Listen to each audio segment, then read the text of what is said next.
Hey there, Mike Violet back with another edition of Mike's Morning Musings for this Thursday, February 19th, 2026. Glad to be back in the saddle after a couple of days away. Maine's version, a modern-day version of Thelma and Louise. It's hard to believe that movie was made in 1991. Holy mackerel. That's 35 years ago. Wow. Doesn't seem possible. Anyway, Maddie Provost and Ashley Shores are the modern-day, as I have dubbed them, Thelma and Louise for the Lawrence Bulldogs. They got it done last night. While it took time for Provost to get going, she had 11 of her 21 in the fourth quarter to really put the game away, cement the win for Lawrence. It was Shores who steadied that ship all game long with 15 points and 10 rebounds. So Lawrence wins 47-42 over a very game Ellsworth team. Bulldogs are now 15-5. Who's waiting for them? Of course, the Gardiner Tigers. Tigers again getting balanced scoring all over the scoring sheet. They got 11 points from Maddie McMahon, 11 points from Alexis Quintana as they move on and play the Lawrence Bulldogs tomorrow night. They beat a very game Presque Isle team by a score of 46-29. So Lawrence and Gardiner will hook up tomorrow night at 7 o'clock at the Cross in Bangor. It's not a great matchup for Lawrence. They lost to him by 5 one time, by 14 the other time. What's the difference between the two teams? Balance, depth.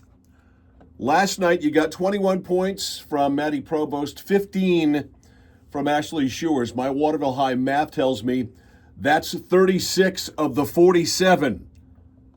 I'm looking at the box score right now. Amaya Lawyerson had 4, Leah Tibbetts with 3, Peyton Cole had 3. That's not a lot of depth and balance on the score sheet. Somebody else has got to stop. Two things have to happen. One of two things for Lawrence to win. Somebody else has got to step up like a Peyton Cole, a Lawyerson, somebody to score 10, 15 points. Or Maddie Provost has got to go off for 50. That's the only way that Lawrence is going to beat Gardiner. It's just the way it is.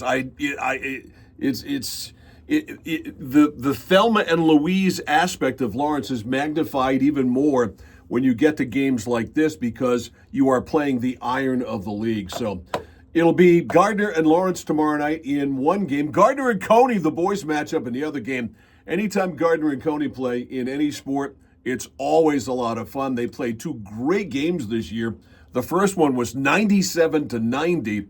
That was won by Gardiner. Coney won the second game. I forget the score. But a great matchup. So the Class B North matchups are all set. Gardiner, good time to be a Gardiner basketball fan, that's for sure. And can Thelma and Louise drag the rest of the Lawrence team to victory?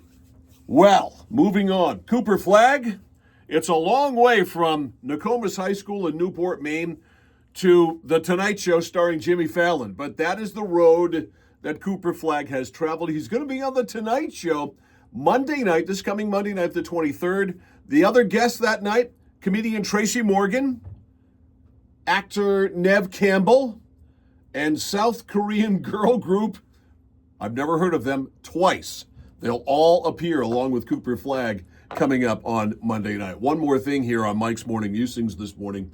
The United States men's hockey team wins yesterday over Sweden in overtime by a score of 2-1. We move on to the semifinals, and it's great that the best of the Americans are playing in this, but I don't know about you. Maybe it's just me. It usually is.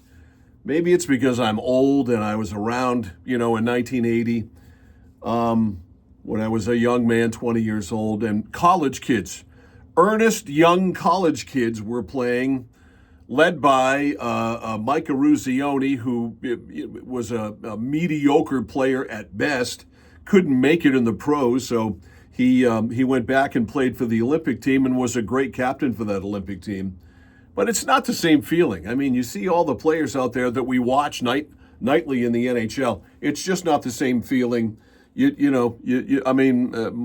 Herb Brooks was a character in so many different ways as the head coach. He was the perfect coach. He had picked the perfect team, and he picked the team based on what he felt they were going to have to do to beat the Russians. And, of course, they went ahead and did it. Now, it's going to end up being the U.S. and Canada, I would assume. The United States has moved on to the semifinals, which look like this. At 10:40 tomorrow morning, our time, Canada and Finland will play, and then the Americans will play against Slovakia at 3:10 tomorrow afternoon. It's just not the same thing for me at all. I liked it better when it was the college kids who were doing things like the 1980 team, like the 1960 team prior to that. It was an upset. It was a happening when the American hockey team won. It wouldn't be anything like that at all. In fact, the American team, I mean, if it's the U.S. and Canada, Canada's going to be favored. But would you be surprised if the United States won the game? Of course you wouldn't be. So anyhow, it's not like it was, but hey, nothing is. See you tomorrow.